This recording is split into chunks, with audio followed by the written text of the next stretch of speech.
Important तो खुद share बाजार से रिलेटेड अपडेट जो हेडलाइनर प्रोड्यूसर साहब ने पढ़वा दिया। आज से शेयर बाजार में कामकाज करने के तरीके में बदलाव होने जा रहा। रोज की तरह खुलेंगे तो वैसे ही जैसे खुलते थे आज तक, बंद होने का तरीका अलग। क्या होगा उसकी डीलिंग कुछ देर में मैं करता हूं इसी प्रोग्राम में, लेकिन पहले जरा कुछ हफ्ते की मीठी शुरुआत, क्या डेवलपमेंट्स इस वीकेंड के वो दिखा। लाइए पहले तो पूरा पिछले हफ्ते के निफ्टी का कामकाज।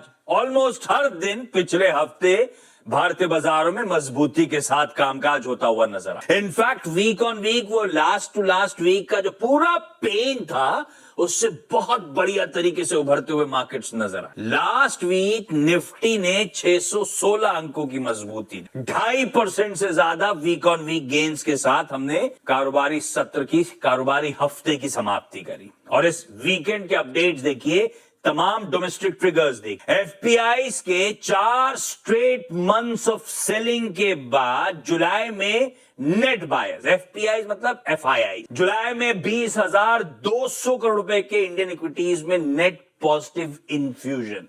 सीडीएसएल का डेटा आपकी स्क्रीन। इनफैक्ट फ्राइडे की क्लोज पर एफआईआईज के नेट शॉर्ट सिस्टम में 1,73,000 कॉन्ट्रैक्ट्स पे आके खड़े हुए, पूरे महीने के लोएस्ट। पूरा महीना छोड़ दीजिए, इससे पहले इससे कम आंकड़ा था 27 मई। तो इस तरह से एग्रेसिव शॉर्ट कवरिंग सिस्टम में होता। और ताजा आंकड़े लीजिए स्क्रीन। जीएसटी कलेक्शन जुलाई में 15.4% साल दर साल बढ़ा, बढ़कर 2,11,000 करोड़ रुपए के पार वो नंबर जाता हुआ। इसी एक ही फाइनेंशियल ईयर में दूसरी बार ऐसा हो रहा है कि 2 लाख करोड़ के आंकड़े को हम पार कर रहे हैं। इससे पहले हमने महीने की शुरुआत अप्रैल में करा था, फाइनेंशियल ईयर की शुरुआत अप्रैल में। और एक और फ्रेश अपडेट दिखाइए स्क्रीन पे, जुलाई के ऑटो सेल्स के numbers, year on year numbers हैं, सारे डोमेस्टिक नंबर्स। एक्सपोर्ट का पार्ट हटा रहा हूं ताकि डोमेस्टिक इकोनॉमी की तस्वीर आपके सामने आए। ताजा आंकड़े, रोबस्ट डिमांड है जुलाई। पैसेंजर व्हीकल्स 20 से लेके 59% तक का जंप। होंडा कार्स भी जोड़ दिया क्योंकि वो भी डोमेस्टिक एंटिटी, लिस्टेड नहीं है तो क्या हुआ आपकी स्क्रीन। सीवीज में 12 से लेके 37% market leader Tata Motors CV के नंबर। 2 व्हीलर्स, 3 व्हीलर्स, ट्रैक्टर सेल्स सब आपकी स्क्रीन पर रख दिया मैंने। सॉलिड जंप है ईयर ऑन ईयर। एक और अपडेट दिखाता हूं। कोल इंडिया का जुलाई का ऑफ टेक 17.4% बढ़कर 63.7 मिलियन टन पे आता। हाईएस्ट एवर जुलाई का ऑफ टेक दिखाता है किस तरह से industrial basic load energy demand इस देश में बढ़ रही है, वो भी उस लीन मंथ में जो मॉनसून पीरियड में कहा जाता है। और एक और अपडेट था आरबीआई की तरफ से कि 21 जुलाई तक $40 बिलियन आए हैं भारत में एफसीएनआर, ओवरसीज, एफसीबीज, ईसीबीज के। एक और बड़ा मैक्रो इकोनॉमिक विन कह लीजिए आपकी। इन सब पे जोड़ दीजिए वो ग्लोबल तड़का, ट्रम्प साहब का ट्रुथ सोशल का वो संडे को आया हुआ अपडेट कि दुनिया की भलाई के लिए उन्होंने ऐसा फैसला, ईरान पे वो जो प्लान्ड अटैक था वो कैंसिल। बढ़िया खबर। कच्चा तेल एक स्क्रीन पर रख देता हूं साथ साथ। हमने छोड़ा था फ्राइडे को 89.4 पे ब्रेंट का, 84 पे $5 कूल ऑफ होता है, बल्कि थोड़ा सा और कूल्ड ऑफ, तो थोड़ा सा इंच अप हो रहा है, लेकिन फिर भी हमें $5 की कमजोरी डाइजेस्ट। ये है सारे वीकेंड के अपडेट्स। तो भाई साहब है तो सब चंगा, बाकी रब रखा। गिफ्ट निफ्टी लेकर आइए स्क्रीन पे। 0.5% से ज्यादा का उछाल 135 अंकों के गैप के साथ।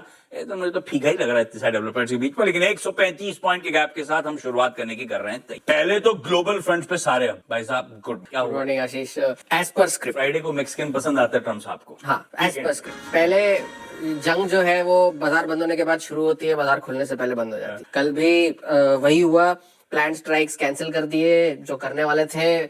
दूसरे विश्व युद्ध से भी भीषण हमले करने की तैयारी थी, ये डोनाल्ड ट्रंप ने कहा है।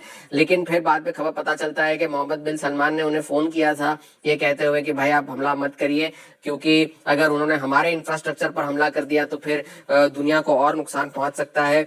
और एक्सियोस ने इस बात की खबर जो है वो दी थी। और साथ ही साथ उन्होंने, डोनाल्ड ट्रंप ने भी खुद ही कहा कि काफी सारे देशों ने फोन करके मुझे ये कहा कि आप हमला ना करें, तो हमने हमला रोक दिया।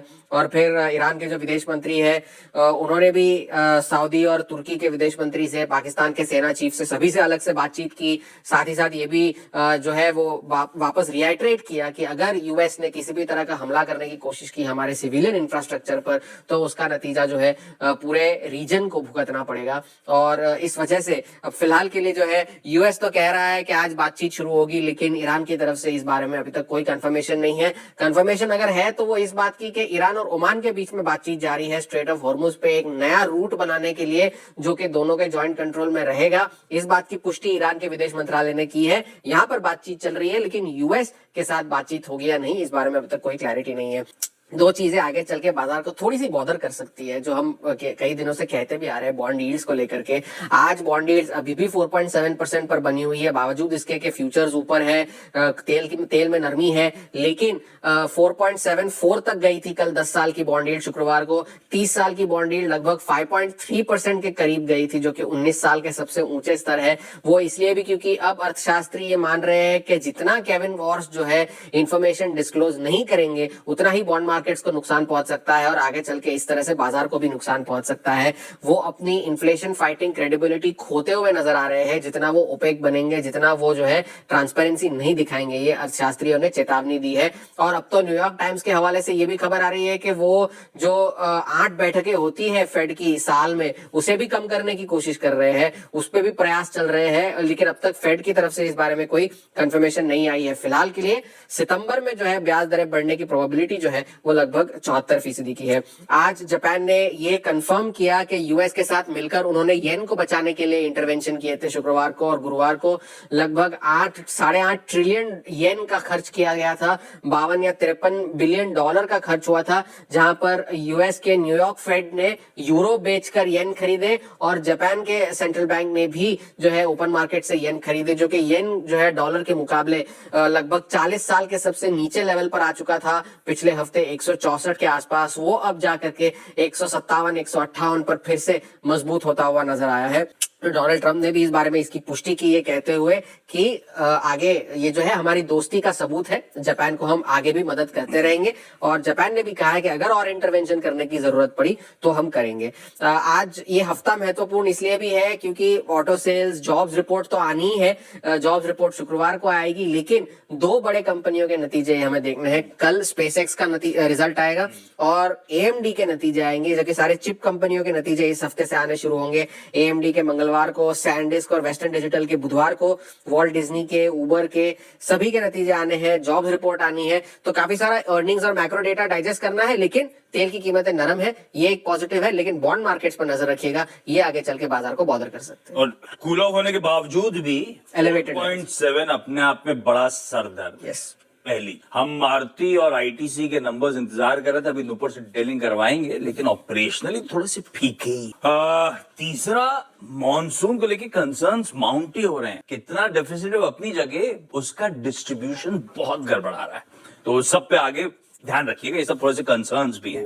खैर, आज का बड़ा बदलाव, आज से थोड़ा सा मामला गड़बड़ाने वाला है। गड़बड़ाने वाला है इसीलिए कह रहा हूं क्योंकि आमतौर पे जिस चीज की आदत हो जाती है ना, उससे कब विपरीत जाते हैं तो थोड़ा सा कॉम्प्लिकेटेड हो जाता है मैटर। इतने सालों से एक चीज की आदत थी, आज बदलने वाला है स्टॉक मार्केट का तरीका। शुरू नॉर्मली होंगे, जैसे मैं अपफ्रंट कह रहा था, कोई दिक्कत नहीं, बंद होने का तरीका बदलने, क्योंकि आज से एक्सचेंजेस, बीएससी और एनएससी, सेबी का नया क्लोजिंग ऑक्शन सेशन फ्रेमवर्क लागू करने जा रहे आज से। अच्छा, डेट एक सीधे रख दी है, आसान शब्दों में समझाने की कोशिश करता हूं, मैं खुद समझ रहा। नॉन एफएनओ यानी कि कैश के स्टॉक्स, कोई बदलाव नहीं। हमारा कंटिन्यूस सेशन वही 3:30 बजे तक हमेशा जैसे चलता रहा था वैसे ही चलता रहा। क्या बदलेगा? एफएनओ वाले स्टॉक्स जो हैं उनका कैश कट 3:15 तक कंटिन्यूस सेशन खत्म हो जाएगा। रोज आमतौर पे जो होता है उससे 15 मिनट पहले 3:15 बजे, 3:15 से 3:20 एक ट्रांजिशन विंडो होगी, 5 मिनट का फ्रीज होगा। इस फ्रीज में जितने पेंडिंग स्टॉप लॉस ऑर्डर्स हैं, आइसबर्ग ऑर्डर्स हैं, यानी कि बड़े ऑर्डर्स जो ट्रांचेस में एग्जीक्यूट होते हैं या फिर आउट ऑफ बैंड ऑर्डर्स जो होते हैं, वो सब एक्सचेंज कैंसिल कर रहा हो। 3:20 से 3:25 ऑर्डर एंट्री का समय होगा आपके लिए, चाहे मार्केट ऑर्डर डालिए चाहे लिमिट ऑर्डर डालिए। लिमिट ऑर्डर होगा, जो भी रेफरेंस प्राइस होगा उसके ±3%। रेफरेंस प्राइस क्या हुआ?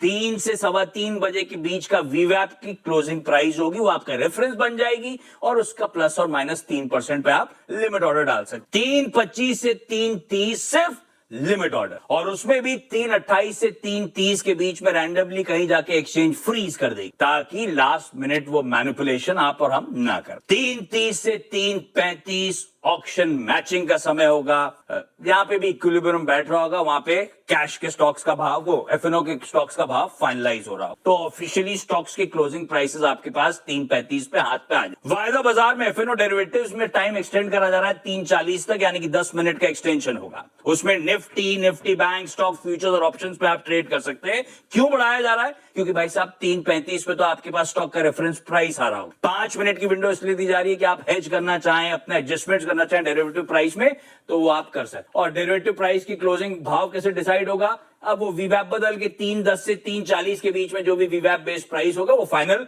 क्लोजिंग प्राइस हो जाएगा वायदा के स्टॉक्स का, वायदा के पोजीशंस। क्यों कर रहा है सेबी? भाई बेटर प्राइस डिस्कवरी के लिए, वोलेटिलिटी और मैनिपुलेशन रिड्यूस करने के लिए, और हाँ, स्मूदर सेटलमेंट के लिए। अच्छा है, ग्लोबली एक्सचेंजेस यही फॉलो करती है जो हिंदुस्तान में अब मैनिपुलेशन को रोकने के लिए हम फॉलो करने जा रहे हैं। एक चीज ध्यान रखिएगा, आप लोग अगर इंट्राडे ट्रेड लेते हो वायदा में, तो ये आपका जो ऑटो स्क्वायर ऑफ टाइम होगा, आपका ब्रोकर वो थोड़ा सा पहले कर हो सकता है 3:10 से 3:14 के बीच में कहीं वो आपका ऑटो स्क्वायर ऑफ का टाइम हो रहा होगा।